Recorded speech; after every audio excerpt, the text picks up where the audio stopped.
Halo pemirsa Albiruni ID, kembali lagi di channel Albiruni ID. Jika Ukraina akhirnya mendapatkan jet tempur F-16 Amerika, mungkin F-16 itu tidak akan bertahan lama. Penilaian ini diungkapkan analis perang udara untuk think tank Royal United Service Institute di Inggris, yaitu Justin Brown. Dijuluki Fighting Falcon, jet tempur multiperan F-16 General Dynamics membutuhkan pangkalan udara dan jalur udara yang disiapkan secara khusus. Hal ini merupakan PR pertama yang perlu dikerjakan Ukraina. Sebagian besar lapangan udara Ukraina terlalu pendek dan keras untuk memungkinkan penggunaan yang aman oleh F-16 yang terisi penuh dengan rudal dan bahan bakar, ungkap Brown, dikutip dari podcast Geopolitik Dekante. Anda harus melakukan banyak pekerjaan untuk membuat landasan pacu era Soviet lama di Ukraina itu menjadi cukup bersih untuk menggunakan F-16 tanpa resiko tinggi puing-puing benda asing masuk ke dalam intake dan merusak mesin, papar dia. Ada beberapa alasan mengapa jet F-16 membutuhkan lapangan udara dengan karakteristik tertentu. Pertama-tama, F-16 memiliki roda pendaratan yang cukup ringan, sehingga tidak boleh ada beban pada jet tempur daripada yang seharusnya. F-16 merupakan jet tempur multiperan yang ringkas namun sedikit sensitif. Ini dapat dibedakan karena asupan udaranya yang besar di bawah hidungnya, yang menyedot segala sesuatu dari tanah langsung ke dalamnya. Lanjut sang pakar pertempuran udara ini. Dia menambahkan, F-16 biasanya membutuhkan perawatan pangkalan udara yang sangat bersih dan sangat baik.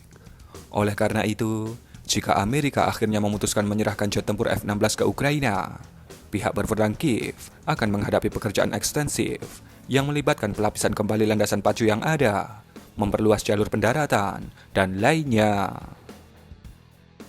Namun faktanya adalah, semua pekerjaan pemeliharaan dan modifikasi itu bisa sangat terlihat oleh satelit Rusia yang siaga 24 jam penuh memantau setiap sudut Ukraina. Jika ada landasan pacu yang berubah bentuk menjadi lebih baik, bukan tak mungkin rudal kaliber akan menghujaninya, karena terindikasi akan digunakan sebagai pangkalan F-16. Meski pangkalan udara Ukraina belum menjadi sasaran Rusia dalam operasi militer khususnya sejauh ini, karena kekuatan udara Kiev mungkin dianggap tidak menimbulkan ancaman besar, Brown mengklarifikasi, jika pekerjaan dimulai di sana untuk mengakomodasi jet tempur buatan Barat, maka pendekatan Rusia itu akan berubah secara dramatis. Semua pangkalan udara Ukraina berada dalam jangkauan rudal balistik dan jelajah Rusia, ungkap analis perang udara itu di podcast. Dia menyimpulkan, rudal-rudal Rusia akan membuat pekerjaan mudah menghancurkan armada F-16 Ukraina. Sejak Rusia meluncurkan operasi militer khusus di Ukraina tahun lalu, rezim Kiev tak henti-hentinya menuntut, selain pengiriman senjata dalam jumlah besar, negara-negara barat menyumbangkan jet tempur mereka untuk menggantikan armada MiG-29 era Soviet dan jet tempur Su-27 yang menyusut jumlahnya. Negara-negara barat sejauh ini enggan mengirim jet tempur, kecuali dua anggota NATO, yaitu Polandia dan Slovakia. Keduanya memberikan Kiev beberapa MiG-29 yang lebih tua, yang sudah familiar oleh pilot dan mekanik Ukraina. Sebelumnya, Direktur Eksekutif Mitchell Institute for Aerospace Studies, yaitu Douglas Birkey, dikutip mengatakan, menurut kebocoran Pentagon baru-baru ini, penilaian intelijen Amerika menunjukkan Ukraina kehabisan rudal permukaan ke udara dan Rusia siap mendapatkan keunggulan udara. Setelah janji Berlin dan Washington untuk menyediakan militer Ukraina dengan tank tempur utama Leopard dan Abrams pada Januari 2023, beberapa pejabat tinggi Kiev mulai meminta pemerintahan Presiden Joe Biden untuk melangkah lebih jauh dan mengirimkan jet tempur F-16 ke Ukraina. Beberapa anggota parlemen Amerika bergabung dengan seruan tersebut dan bersikeras jet tempur buatan Amerika bisa terbukti menentukan untuk menguasai wilayah udara Ukraina tahun ini, dalam surat yang mereka kirim ke Biden pada 16 Februari. Meski demikian, Presiden Amerika, Joe Biden, berulang kali mengesampingkan pengiriman jet tempur F-16 ke Kiev. Berbicara kepada penyiar Amerika pada 24 Februari 2023, Biden mengatakan bahwa Presiden Ukraina, Volodymyr Zelensky, tidak membutuhkan F-16 sekarang. Biden menambahkan, tidak ada dasar yang menjadi alasan untuk melakukan pengiriman F-16.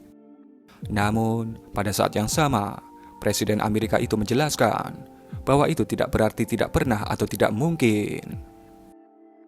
Seorang anggota parlemen di Komite Angkatan Bersenjata DPR Amerika, Adam Smith, mengatakan pada bulan Februari bahwa rapat terbatas telah menyimpulkan tidak akan bijaksana menggunakan sumber daya untuk mengirimkan F-16 ke Ukraina. Kami telah mempertimbangkan permintaan itu. Kami melihatnya dan kami memutuskan F-16 bukanlah sumber daya yang diperlukan untuk memenangkan pertarungan dengan bijak, ungkap dia. Smith juga mencatat akan memakan banyak waktu dan biaya yang signifikan, bahkan untuk mengirimkan F-16 ke Ukraina, melatih pilot dan mekanik, membuat lapangan udara untuk mengakomodasi pesawat, dan memasok suku cadang yang diperlukan agar tetap beroperasi. Jet tempur generasi keempat juga akan berjuang untuk bertahan hidup di medan perang melawan Rusia, ujar Smith. Sementara itu, Rusia telah berulang kali memperingatkan bahwa bantuan militer Amerika dan sekutunya ke Kiev hanya akan memperpanjang konflik Ukraina. Kementerian Luar Negeri Rusia menggarisbawahi bahwa negara-negara NATO bermain api dengan memasok senjata ke Kiev, dan setiap konvoi senjata ke Ukraina akan menjadi sasaran yang sah bagi pasukan Rusia. Dan inilah sedikit lika-liku awal dan analisa mengenai F-16 jika harus turun di medan laga. Kita tunggu saja episode selanjutnya.